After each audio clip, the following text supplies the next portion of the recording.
February 4th, 1986. This is Joe Todd and Berniece Jackson, an interview with Mr. Franklin G. Stecher in Woodward, Oklahoma. Mr. Stecher, where were you born? Fort Supply, Oklahoma. And when's your birthday? October the 9th, 1914. 1914. Who is your father? Dr. Herman E. Stecher. And your mother? Ollie Riemann Snyder Stecher. Snyder. S-N-Y-D-E-R? R-I-E-M-E-N. Riemann Snyder. R-I-E-M-E-N-S-C-H-N-E-I-D-E-R. Aha. German. Where were your parents from? My father came from the Chicago area. My mother's father came from Germany and to Missouri to Oklahoma. Mm-hmm. Did you know your grandparents? Oh, yes. Did your grandfather ever talk about the trip to this country? No. Mm-hmm. Were either one of your grandfathers in the Civil War? That I can't answer. Mm. I don't know. Mm-hmm. When did your father come to Oklahoma? To the best of my knowledge, he came in about 1900. Did he say why he came down here? So he graduated from Kansas Medical School and was hunting a place to practice and brought him to Oklahoma. Any reason why he came to Fort Supply? There probably was, but I don't know what it is. When did he get his degree, medical school? Where? Where and when? We got it from Kansas State, I believe it was, but when, I don't know, someplace around 1900. I don't know. I have a certificate at home, but I haven't read it lately, so I don't know the dates. Okay, so you were born in the town of Fort Supply? Yes, Woodward County, the town of Fort Supply. Okay. How big was Fort Supply when you were a small child? What are your memories of the town? Well, to me, it's a pretty big place. I had a hotel, meat market, two grocery stores, and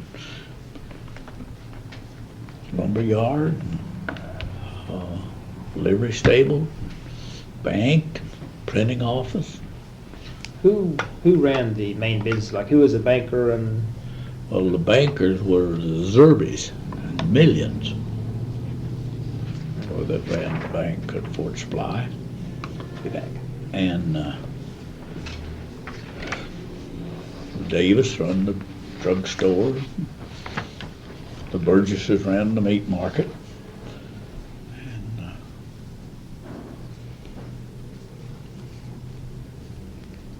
let's see, the Davises now. That would be Mrs. Stewart's parents, wouldn't it? Then a Davis girl married Jim Stewart. locally? Jim Stewart locally? Well, he was from Shattuck. No, that No. would, no, I'm afraid not. That would be. The Davises were, I don't even remember his first name. It's Pretty Davis as far as I can remember.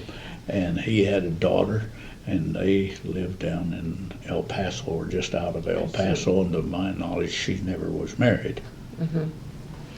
Well, the one I was thinking about, I thought her parents run the drugstore in Fort Supply. After that, they could have been later. Mm-hmm. I presume that you got your elementary schooling at Supply. I've got the first sixth grade, 6 years, and Sixth grade. 6 years in Fort Supply. Do you remember your first teacher? Well, I think my first teacher was Vivian Chandler. Mm-hmm. And for probably the first 2 years, I can barely remember her, yes. What did you do to help your father when you were a young boy growing up? Nothing. Nothing? Nothing. Did you help your mother?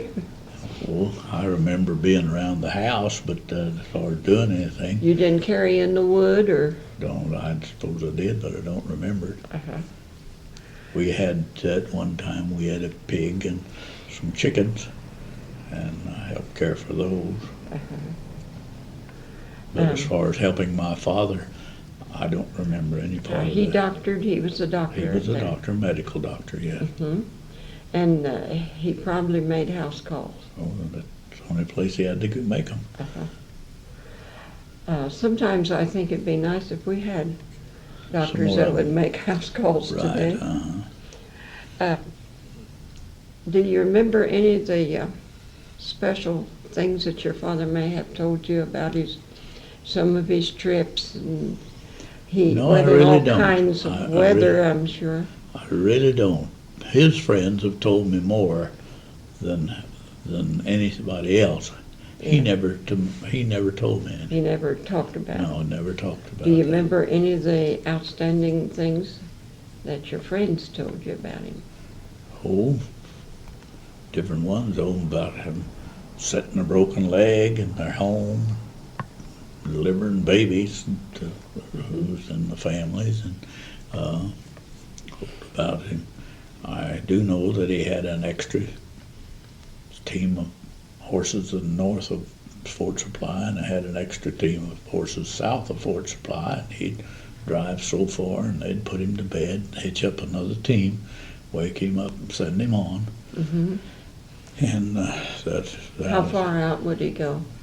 Well, he'd go up into the Kibby area north. That would be 20 miles probably, and with a horse and buggy, that's a long ways. Yeah. And south, his territory overlapped with Dr. Irwin's out of Gage. Mm-hmm. So it, how, Depended Still on 50. which patient wanted. right, Which doctor? they just overlapped there, Yes. and sometimes Mhm. go one way and some another. And of course, way out to May, west, and of course, east, there wasn't much east in the No. way of people. Mm-hmm. He never was associated with the hospital other than he organized the wagon train that moved the first patients into Fort Supply. They met the train at Tangier Mm-hmm. and moved the mental patients into Fort Supply when it was made into a hospital. Was that first a hospital, or was it first mental, for mental patients only? Well, it was an old army post. Yes, can It you was- tell it was me on- what you can about the Army post? I don't know anything about it. Oh, you don't? No, I don't know anything about it. I just know that it was an army post and some of the old buildings were there, and that's what they were for. Even when I came, I'd been a hospital for several years, and I know nothing about Mm-hmm. the Army was gone by the time you Oh, were old yes. enough to Oh, remember, yes. and the buildings So I was were. born while the Yes. army was gone. Let's see, what year was it you were born? 14. In 14. Yes, they would be gone. What did they use the buildings for? Were they just sitting there empty? Well, some of them, the superintendent's home was an old log cabin on the post, and people lived in the log cabins there. That was the main thing that were left, was the commissary and homes Mhm. that the officers had lived in on the post, while they were still used for employees to live in. You said you went to the 6th grade there. Did your father move his practice someplace else? No, my father died in 1926, Oh. and doctors were not blessed then like they are now. We were poor people, and he left mother with 4 small children and very little money. Mm-hmm. And I went to live with my grandparents. Mm-hmm. Let's cut down on that expense. Was he like other doctors in that day? Would he take chickens or take anything? Whatever he could get, yeah. Whatever he People could pay get. their bill with what, bring in eggs and chickens and cream and Mhm. to pay their bill, yes. Mhm. But that wasn't money. No, that wasn't money. And he didn't have much at that time. And which set of parents did you go to live Well, with? I never knew my father's people, none of them. Mhm. I knew he had. Now, I don't know that his parents were living. He lived with what he called Grandma Webb. I don't even know that she was his own grandmother, Well, but that was Grandma Webb lived in Chicago. And I never saw her, never saw any of his people, so I know nothing about them except what's been researched. did this Grandma Webb send him through school? I don't know. I don't know how he got through school. Well, But okay. this was a family that had doctors in it, I I know. see. There was some back in there were doctors in the family. One woman doctor that was quite active that I have heard later about her. And I think she practiced in Chicago. As far as knowing him, I did not. I went to live with my mother's people on the farm 11 miles north of Woodward. And did you continue your education from there? Yes, I went to a one-room country school up there called Payne. It was a half mile from where my grandparents lived. I went through the 8th grade there. I believe that we interviewed the Owenses this morning. Yes, And they mentioned the Payne School. right. Did you know those people? Oh, yes. Did you go to school with them? Not those. I think they went over to Willard, which was on the other side of the canyon. Well, she did, anyway. While Mrs. one Owen. of the Owens, another group of the Owens family, who I went to school with. I see. All right, you finished the 8th grade there. Then what did you do? Well, I went to California for 1 year. I had an uncle out there, my grandmother's brother, ran a dairy in Whittier, California. So we went out to California, and I went to Whittier High School part of 1 year and worked in the dairy. But I didn't go to school enough to pass. Oh. So I was still a freshman when we came back. Yes. And I went to Woodward High School, graduating from And you graduated from Woodward. Woodward High School, yes. Well, let's go back just a little bit and tell me about your mother. How did she fare with the 3 children? Well, go back a little bit further than that. Okay. My grandfather moved here from Enid and established a homestead.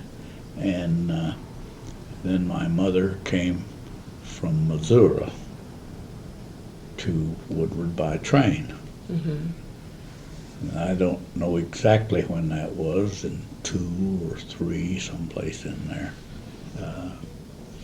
And she went up onto the farm and lived there a while, and she got her teacher's certificate. And she taught school up, I believe, up at Senate a little while. That did.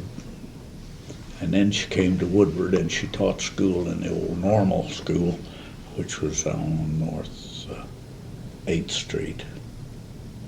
And then she got a job teaching in Fort Supply.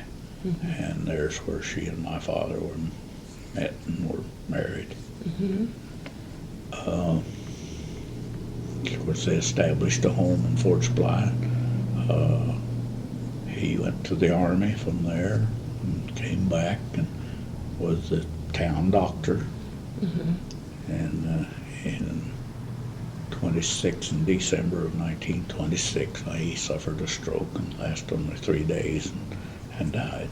Well, he was quite young, wasn't he? Well, he was older than my mother. I think he was 56 when he died. But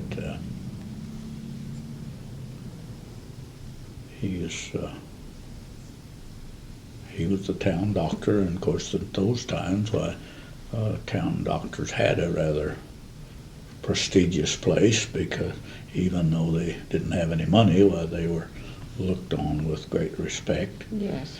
And he had a large territory or practice area. He was active in Woodward too. He helped establish first telephone system in Woodward, and he was active in the American Legion and the Masonic Lodge, Mm-hmm.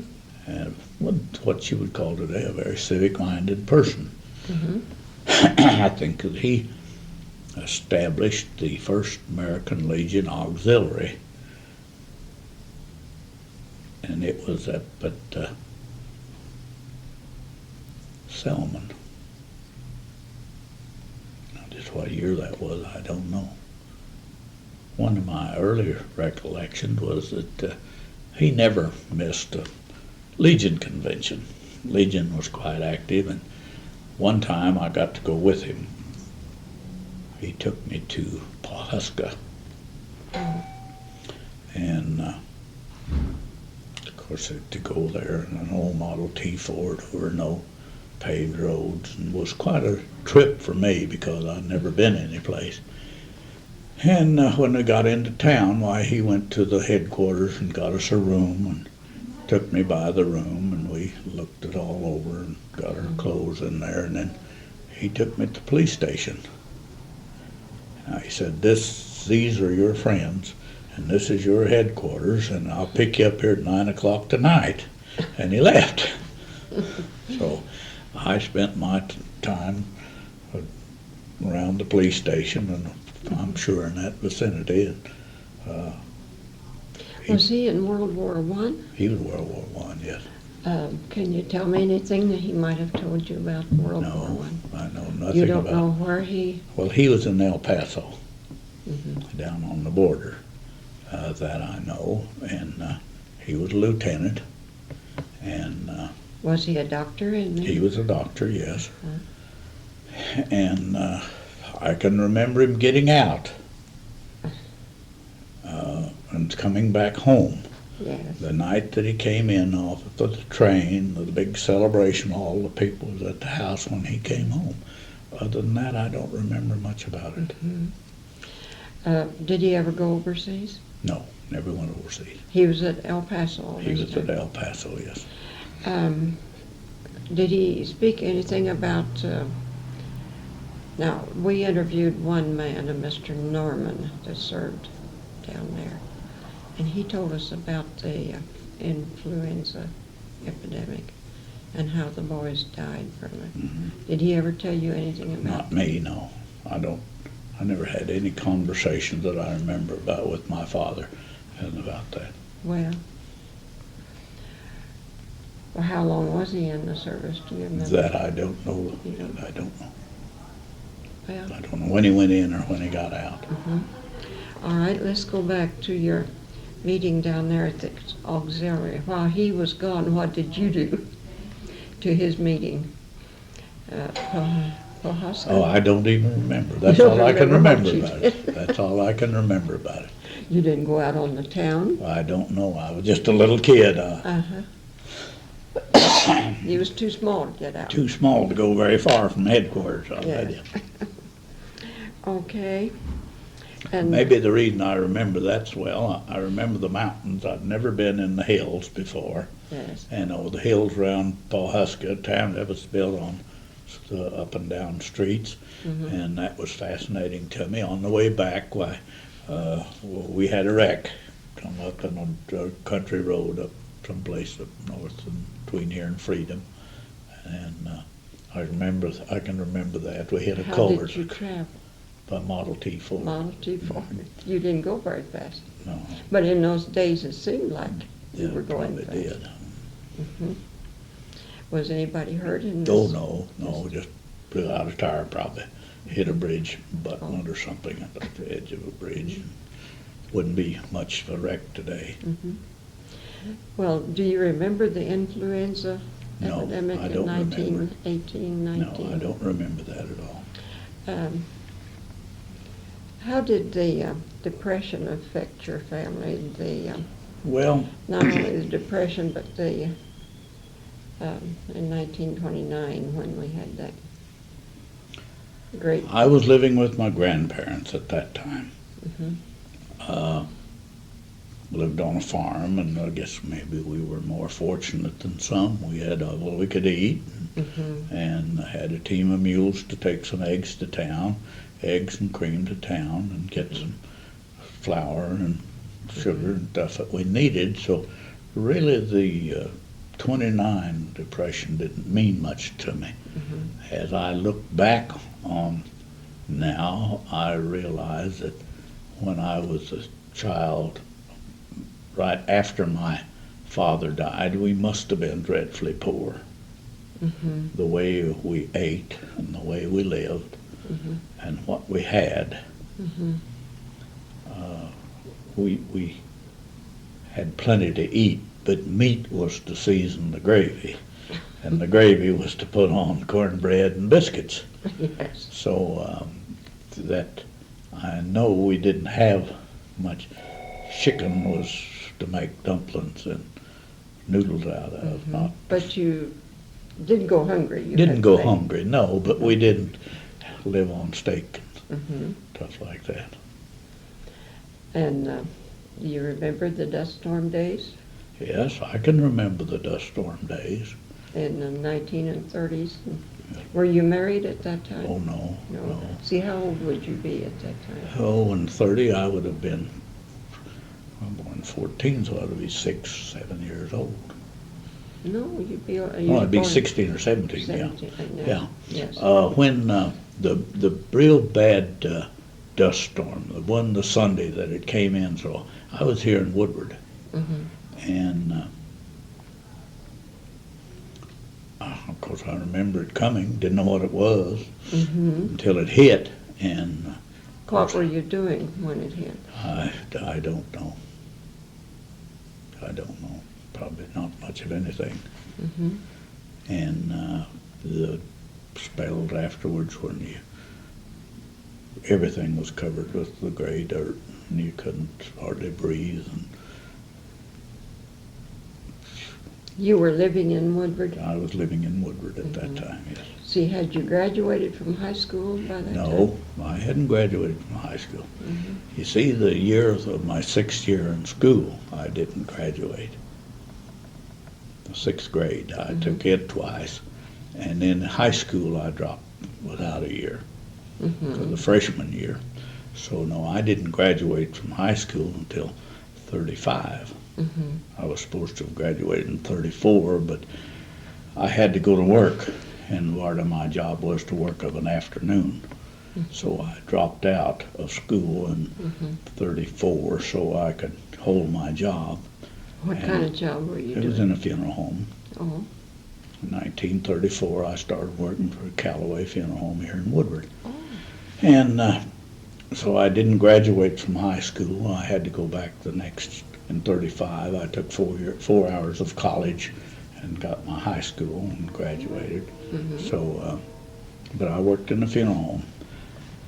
In the 30s, jobs were scarce. I weighed 95 pounds. People didn't want a 95-pounder. They wanted a man that could do a full job. But I could wash cars, Mhm. mow lawns, dust. And so I got a job in the funeral home. The longer I stayed, well, the more valuable I became, Sure. until 36 when I was able to get financial backing to go to school. And then you went on to college? I went to embalming school. Oh, I see.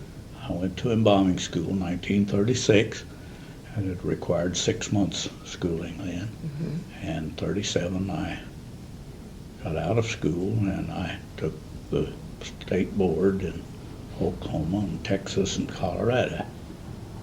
It had 3 licenses. Mhm.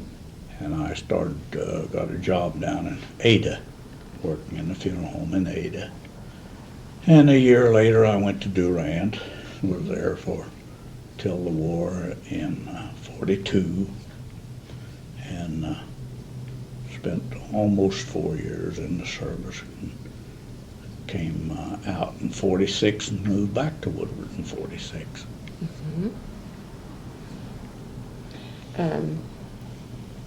Then how did you meet your wife? Well, when I went to Durant, working in a funeral home, she lived next door. Oh. And that's we became acquainted. And well, let's see. We weren't married. We're not married until 42. After I'd gone to California to be in the Army, she came out. We got married in 42. Was she born and raised in that part of the country? She came from Fort Townsend, was a little town down by Hugo. And her mother died when she was fairly young, and it was a big family, and they moved into Durant, and she graduated from high school at Durant, I believe, and got a little college, and she started working in the bank. And she worked in the bank then until at the close of the war. Actually, while I was overseas, she worked in the bank in California, and quit and came back. Okay. Then when did you go into business for yourself?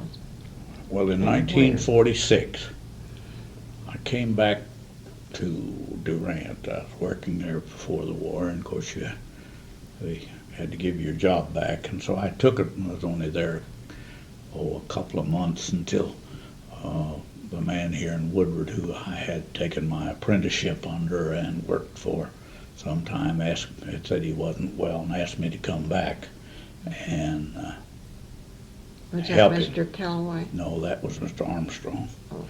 In 34, Mr. Callaway sold the funeral home to Armstrong, and I went in the deal. And so in 36, in 46, I got out in November of 45, and 46, January 46, I came back to Woodward, bought an interest in the Armstrong Funeral Home, and kept that through the tornado, and right after the tornado, we dissolved the partnership, and then in July I bought this place. Tell me about the tornado. Where were you and what were you doing and how did you help and so on? Just start at the first of it and tell me the whole story. Well, the tornado was our night to work. We, of course, were on duty in the Armstrong Funeral Home, and the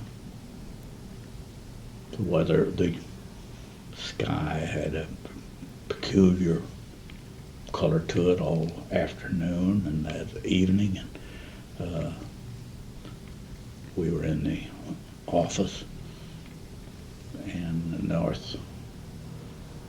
northeast part of the building, and the wind began to blow terribly and make terrible noise. You looked out the window, you could see the trees go, and the electric lines jumping fire all down the street. Windows went out of the building that we were in, shook and rattled, and then it quit.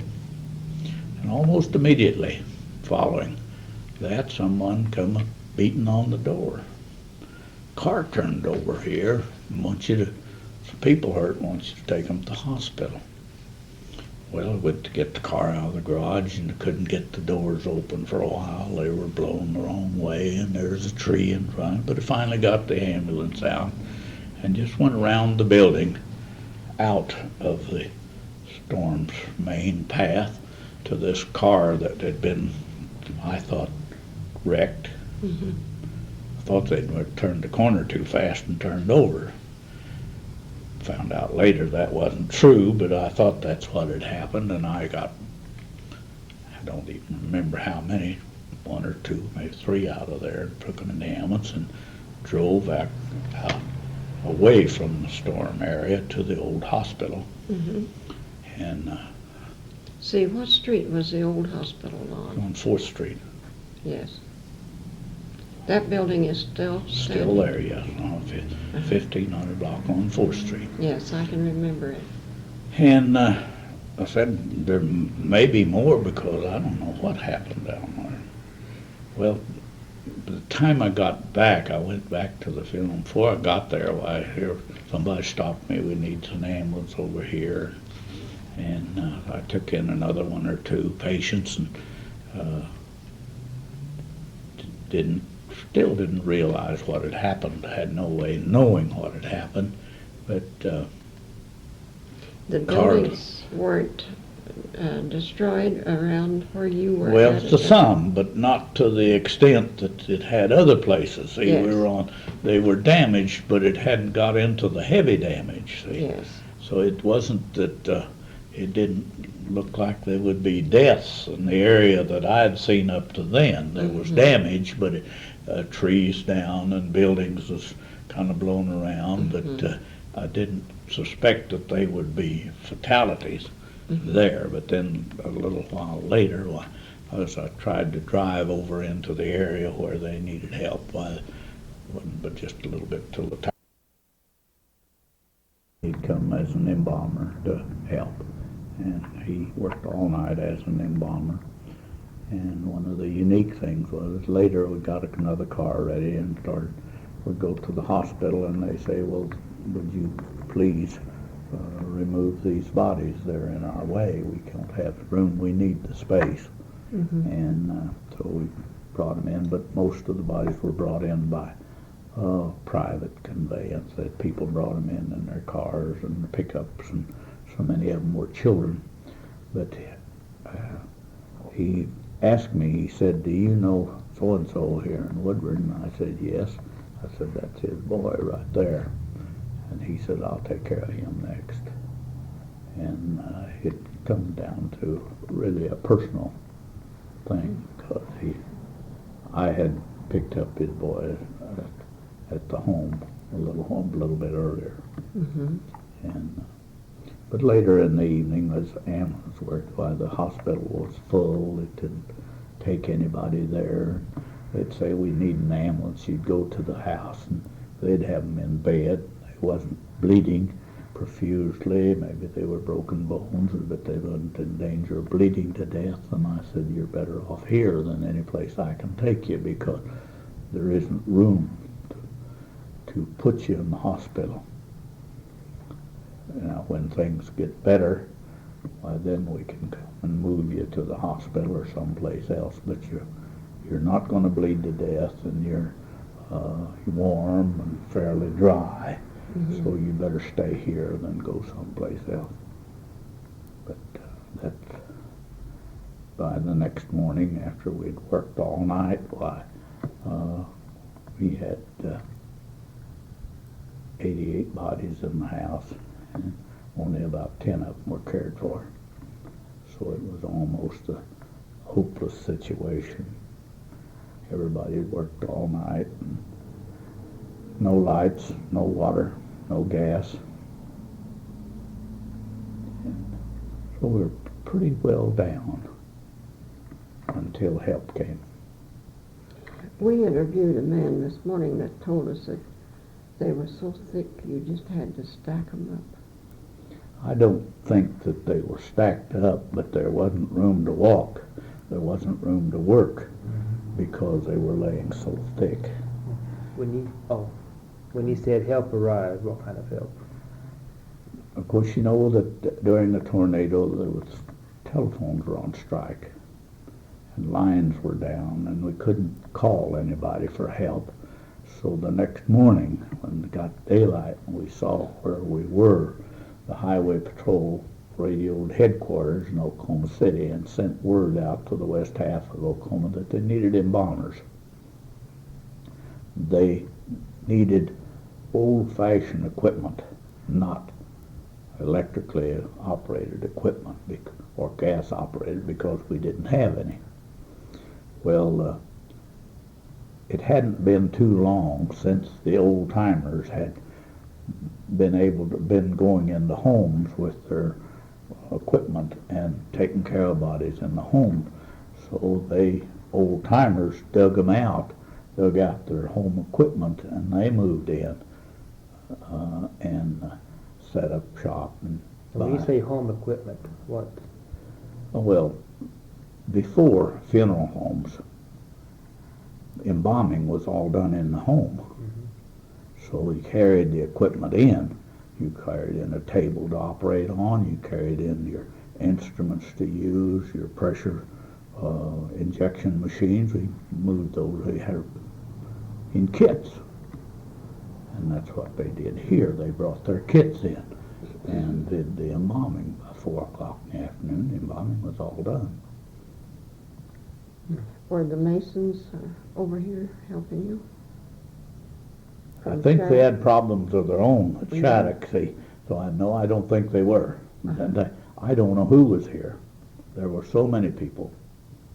But Shattuck and Texas and Gage were all affected too, so they had their problems over there. That's right. See, without coming over here, they had their own problems. And was this all strictly volunteer work? Yes, this was volunteer work.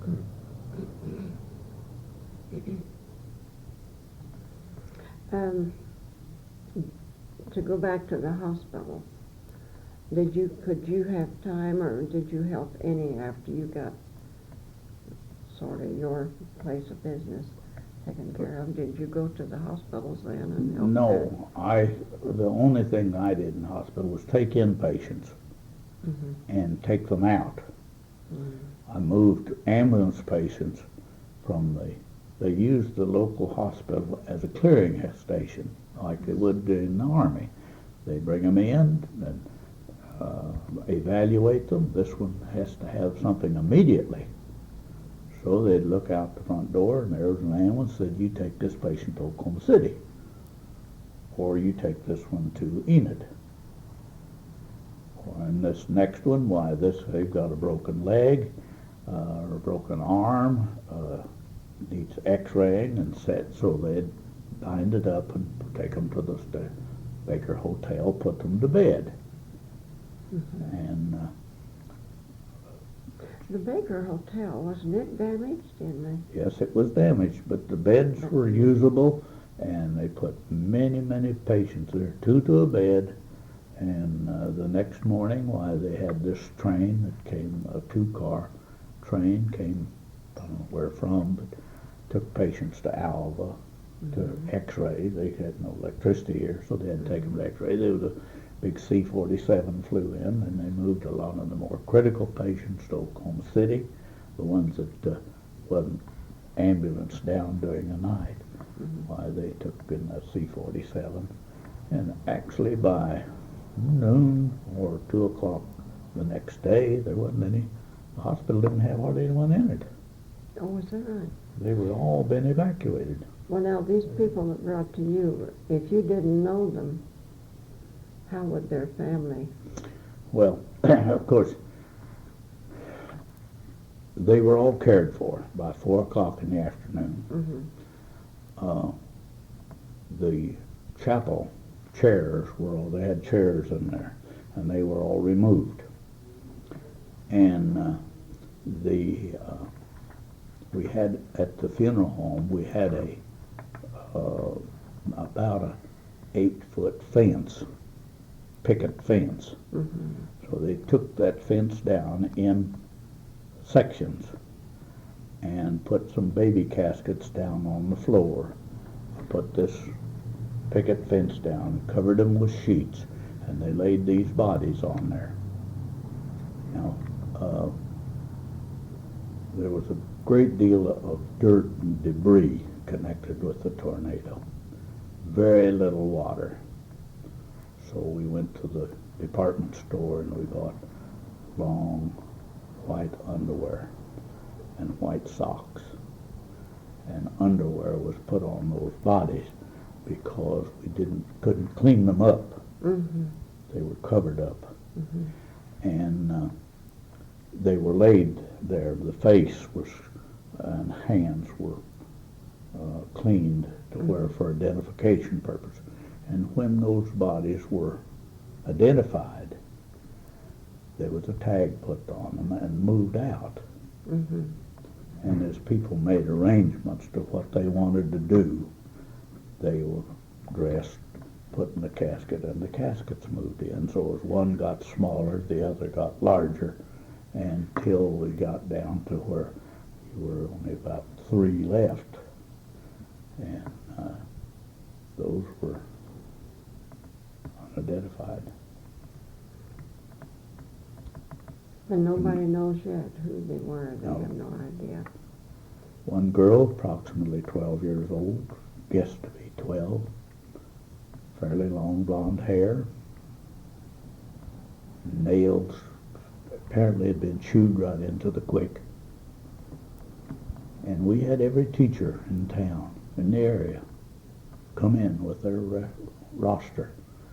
And could that be so-and-so? And somebody would go find that. And they never did. There was one other girl buried.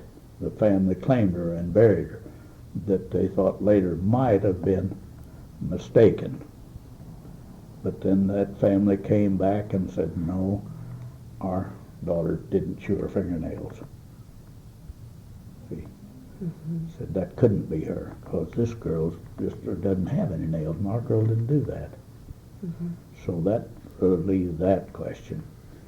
Another little girl, 3.5 years old. She lived with her grandmother. Her mother and father were separated, and her mother had remarried.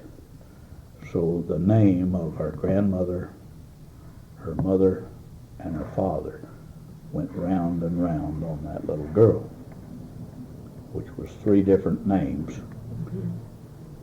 The mother was in Oklahoma City, unable to be contacted. The grandmother was in the Moreland Hospital, and the little girl was wrapped in a blanket and taken to the grandmother with whom she lived, and looked at her. Grandmother looked at her, and she says, well, it looks like her, but I don't believe it's her. The father said, well, she lived with my mother, and if she don't claim her, well, I won't. And he went back to Texas. But we're positive who that was, even though we never could get a name fixed to her. And then there was a infant under 6 months of age. Nobody ever claimed that. Nobody ever lost one. Do you suppose the parents was killed? Had no families killed like that that had a child. All the ones killed were we knew about, knew of their families. Their families claimed them, and there's no child like that. We have heard that somebody picked up a little girl. I've heard that too, yes, and I think it's true. I don't know anything about it.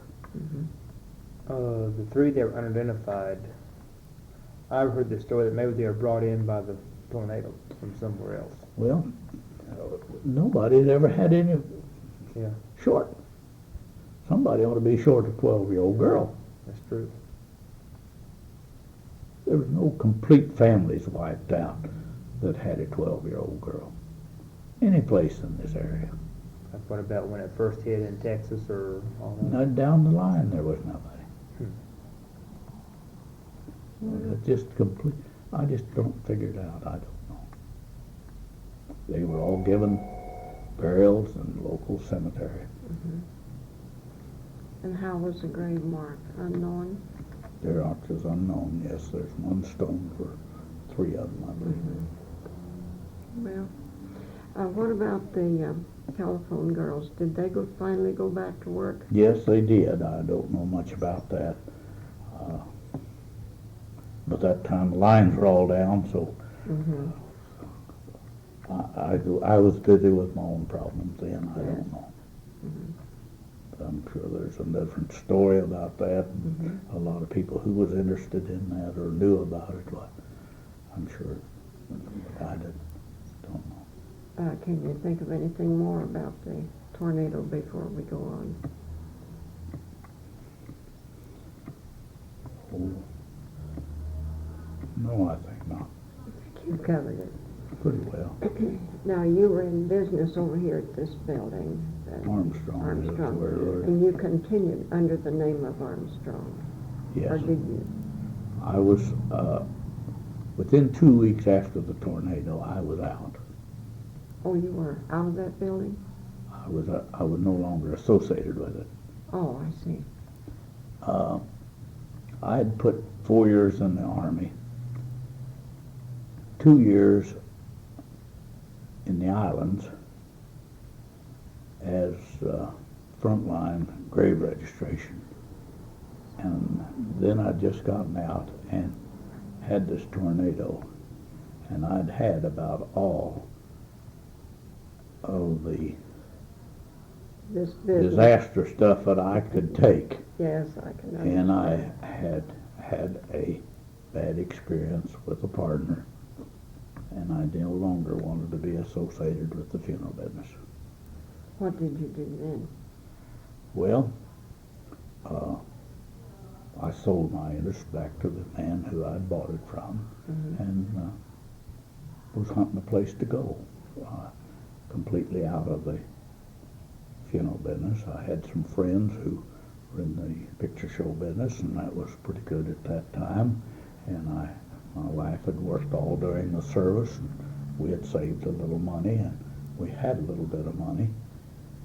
And I was going to get in the picture show business, and I went down into Texas, and we'd found a picture show, but I lacked less than $1,000, having enough to buy it, which I didn't see should have kept us from it, but it did.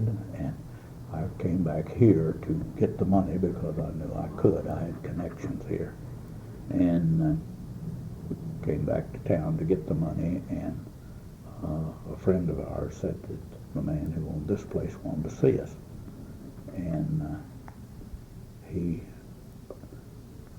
I didn't know whether it was an emergency or anything. Just they want to see me tonight, and this was about 8 o'clock at night, and they said no, in the morning's fine. So I came over the next morning, and he said, Mother and I have decided to sell this, and we want you to have it.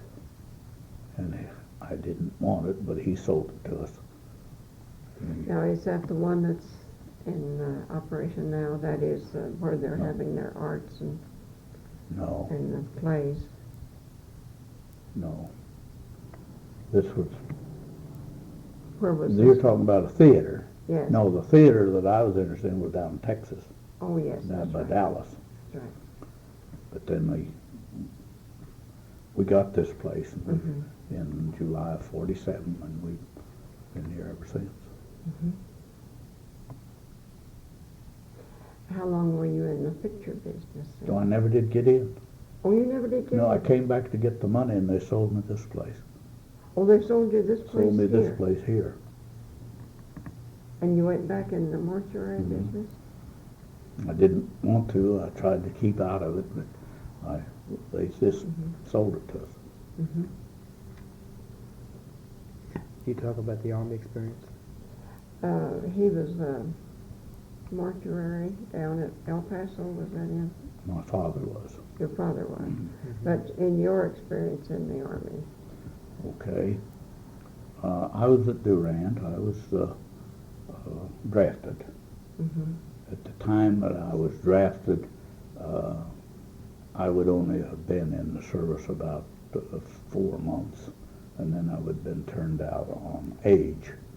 But after the time I was drafted until I was inducted, which was almost 30 days, war was declared. And so I wound up in the infantry.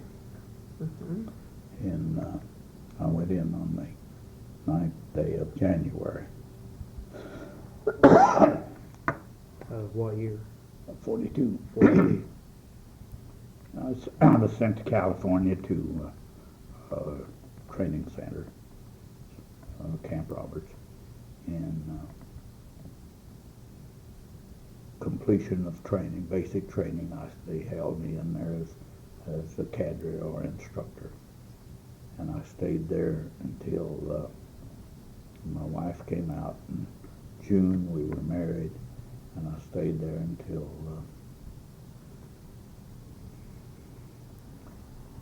latter part of 40, the middle of 43, and I was on a training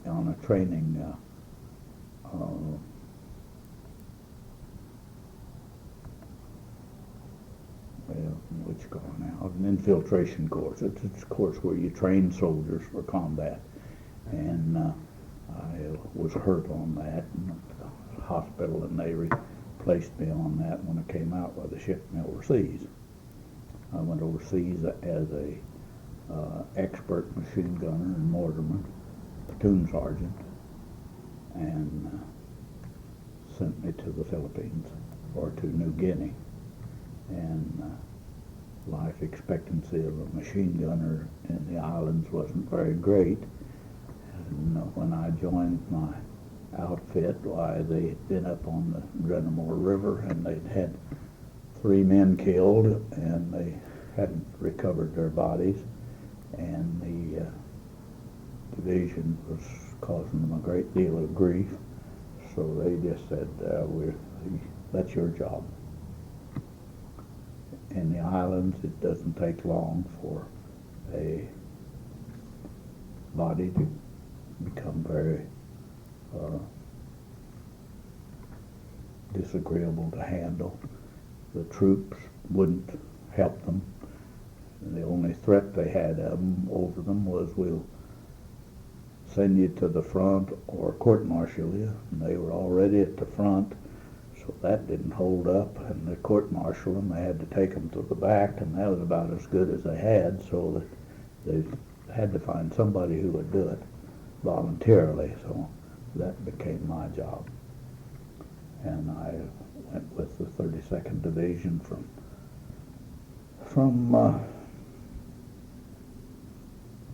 Sador up to Hollandia, and from Hollandia we jumped off into Leyte, and the invasion, we didn't go in.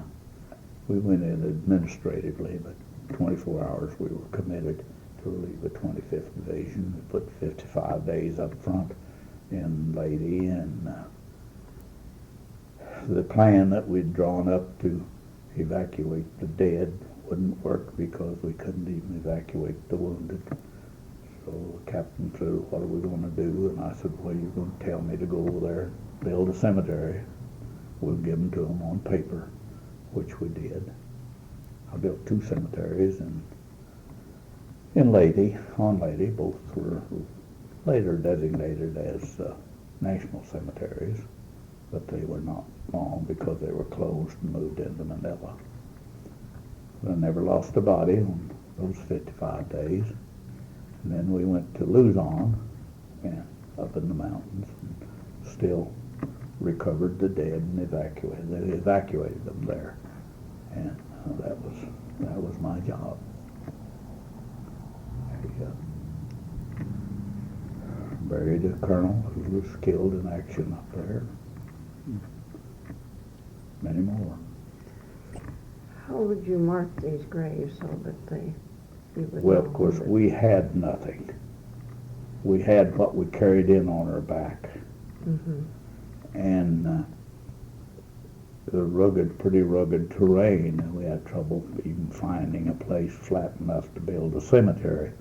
And the boys that were killed, why, they were identified and wrapped in a blanket or a poncho or whatever they had, or maybe just a raincoat, and they were buried in a shallow grave, and a stick or something put up to identify that, and on paper we gave them to grave registration later. And what about the necklace that they'd wear? How Well, would- they had 2 dog tags. We kept one stayed with it, I see. if they were available. Well, you said you gave the body to him on paper. What do you mean on paper? Well, we said in grave 1, row 1, grave 1 is so-and-so. Okay. In grave 2, row 1 is so-and-so. And on row 2, grave 1, and that's the way we gave it to them. And they're in that located that one person. We had their effects, what there was available. We had their effects that we gave them to them too later. If the parents or the family wanted the body returned, you never could return them, could you? But some of them were returned, they yes. were? They were all moved to base and put in a national in the Oh. Manila Cemetery. I see. And then later they were returned. But as far as they were concerned, this was in Right. grave one was so-and-so, and they dug them up and moved them. Did you do any work with the prisoners at Santo Tomas? No. Only contact I had with prisoners at all was when the war was over, Yamashita came out to our I company. And I was there when that was, and we took all their weapons away from them and stacked them in a pile. And that night we took some sabers and some guns and pistols and went down to the Navy shipyard and got us some food. Because we hadn't had any fresh food or anything like that, and the Navy had lots of it, and they would trade. You couldn't buy it, but you could sure trade it. And we came back with a side of beef and a crate of apples and some onions and things like that. So that, as far as the prisoners were concerned, that's the only contact I had. Now, with these them. were American prisoners. That's No, I Japanese. had no. The ones I'm talking about were Okay. Japanese. Okay. Yeah. Had nothing to do with American prisoners. Didn't see any at all. How many men did we lose in the Philippines? I don't know. I have no idea. So, you bought this funeral home in 1947, July 1st, 47. and you've been here ever since. Been here ever since. Now, I haven't owned it all that time because a year and a half ago I sold it. I have a son. He's not interested in the funeral business. He said I wouldn't have a place if you give it to me. And at my age, it was time to do something because something might happen. Both my wife and I had heart surgery, and it was, as long as I'm here to operate it, it's very valuable. Should I keel over dead tonight, then it's lost a great deal of its value. So that's the reason I sold it. Let break somebody else in, and let it be valuable for them. Let them make it valuable. Where'd you meet your wife? Beg your pardon? Where did you meet your wife? In Durant. We've talked about We've it. covered fine. that. We've covered that. Okay. Well, you still, though, come here and work, don't Oh you? yes, I'm here every day, Mhm. and I'm still active, Mhm. but I'm not. I don't own the place. Well, I imagine he's happy to have you here. Well, yes, they're quite valuable to him, and Mhm. if they'll say if you'll just come in and spend a couple hours a day, why, we'll pay you well for Yes. it. And I go on funerals, and I work Did you weekends. give me your wife's name? Mildred. What's her given name? Mildred Balch. Her maiden name was Balch. B-A-L-C-H. How many children did you have? Just one. Just the one boy. What's he doing? He's a lawyer in Tulsa. Well, he's in a pretty strict business. He never wanted anything to do with the funeral business. He never was curious enough to ask what we did in the preparation room. So he said, I wouldn't have this place if you'd give it to me. And he said, if I can't make it someplace else, I'll go hungry. Well, we're not all talented That's alike. right. And you did have a wonderful talent, and you put it to good use. You've helped a Well, lot of people. I think there's a job for everyone. Yes. I can't do what other people do. Other people can do for what I do. But I see things that happened back when I was, well, for instance, when my father died. He died at 6 o'clock in the morning. My mother got me up at 6 o'clock in the morning. And in my childish way, I helped lay him out until the funeral director came. I've never been afraid of a dead person. There isn't anything I wouldn't do for somebody. To me, there's no difference. I think that was part of my training.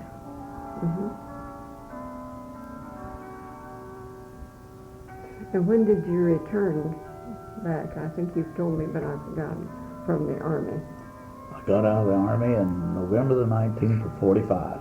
You didn't have any desire to go in and reserves or anything No, in the just Army? let me out. Just a second. You see, my tape will go up here in the museum. His will go to Oklahoma City. I don't know of anything in There's- particular. How has the funeral practice changed over the years? From the time your father was a funeral No, director? my father was never a funeral director. Oh, I thought he was in No, El Paso. my father was a doctor. Oh. My okay, father was okay, a I'm sorry, doctor, I'm served in the Army as a doctor in World War I. Mhm. I'm the only one that's ever been a funeral director Yeah. in my family. I guess I've always been interested in health care, Mhm. or I was dreadfully poor when I was going through school, and there was no way that I could be a doctor. They didn't have scholarships then. Right.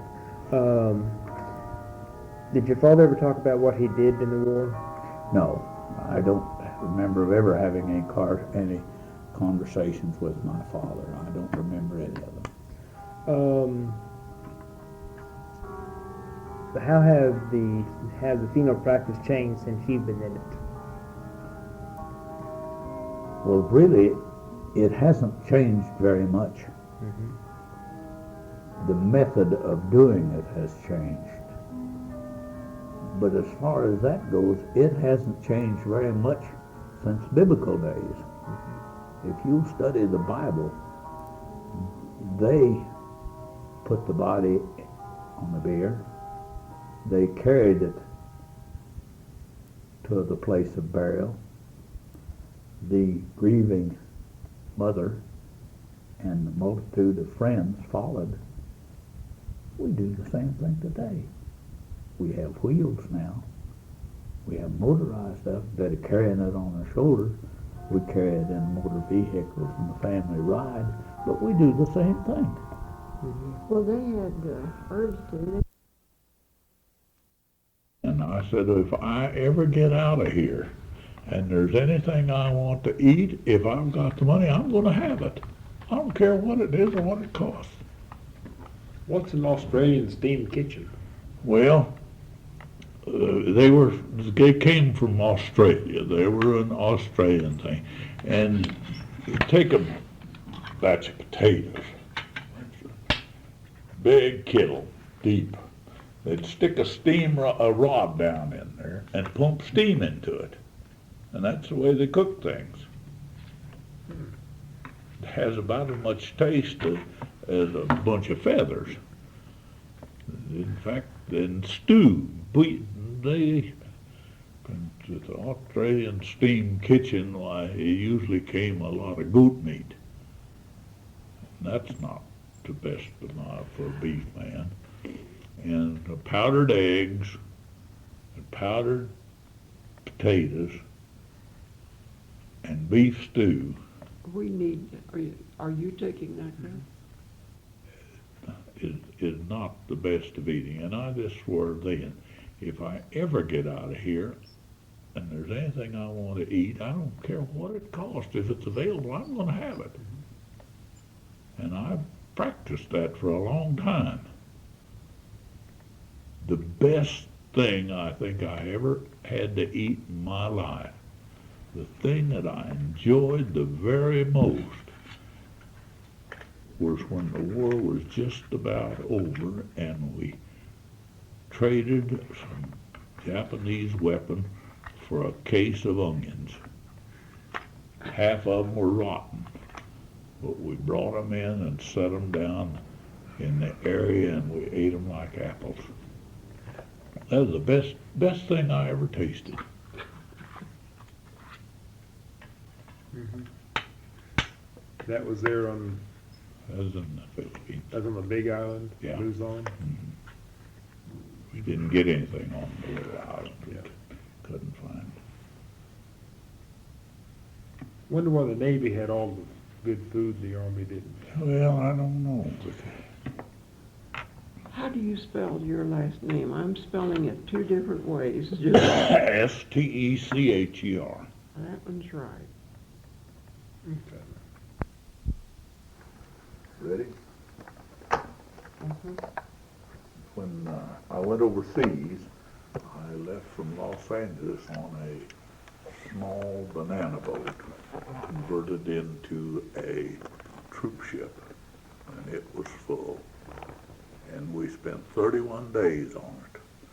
We went straight south from Los Angeles, across the equator, and then crossed over to Australia, and then back up the coast into New Guinea. I joined the 32nd Division there, and a great many of the troops in the 32nd Division that had been in combat for over a year were the same troops that I'd trained with in the States, and from this particular area here. Why'd you take that route to Australia so far south? Well, because the Japanese Navy was active in that area. Had to get away from the submarines.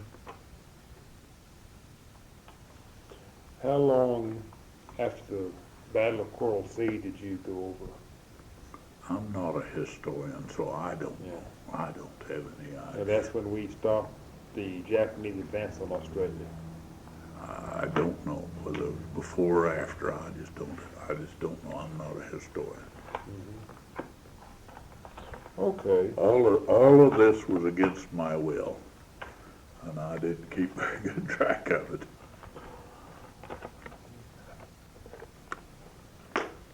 Well,